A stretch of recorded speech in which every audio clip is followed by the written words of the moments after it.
જય શ્રી કૃષ્ણ. રાધે રાધે. જય દ્વારકાધીશ. જો આજે આપણે ફરાળી ભેળ બનાવીએ. આજે 11 છે. સત્સંગમાં ગયા હતા, હવેલીએ ગયા હતા, મોડું થઈ ગયું. હવે આવ્યા, કામ પરવાયરા. હવે હું ફરાળી ભેળ બનાવું છું મારા માટે. એ જો હું તમને આજે બતાવું, શેર કરું. આ છે ફરાળી ચેવડો.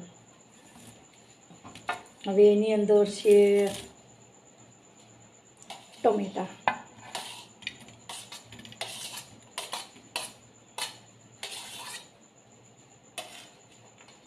કોબી, સ્વાદ પ્રમાણે લઈ શકો, તમને ભાવે એમ.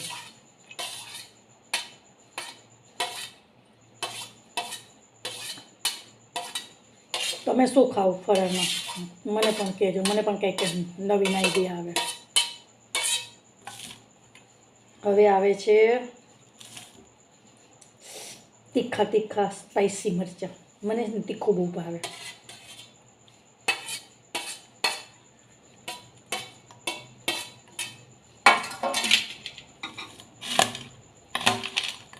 કોઈને ગળી ચટણી ભાવે તો નાખે, પણ મને નથી ભાવતી ગળી ચટણી, મીઠી મીઠી.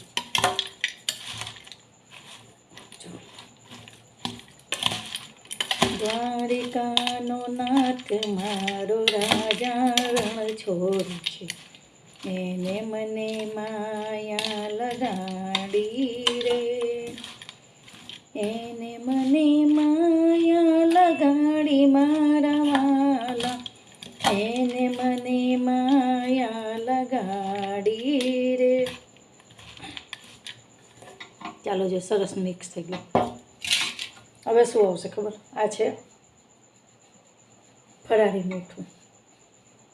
કહેવાય કે રસોઈનો રાજા. આની વગર રસોઈનો સ્વાદ જ ન આવે.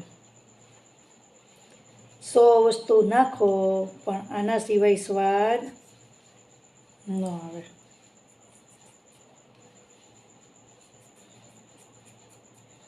હોય આટલું થોડુંક જ, પણ આની વગર બધું અધૂરું.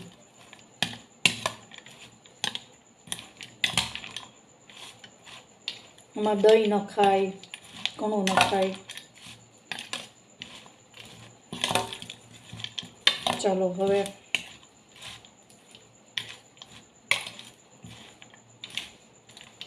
આનો ટેસ્ટ કરો કેવો થયો છે.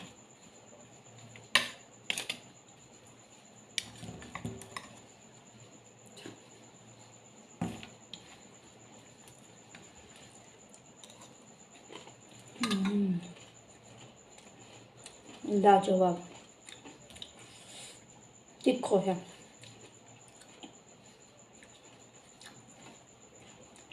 ઓસમ. તમે પણ ટ્રાય કરજો, બનાવજો ને પછી મને કહેજો કેવું લાગ્યું. રાધે રાધે. જય દ્વારકાધીશ.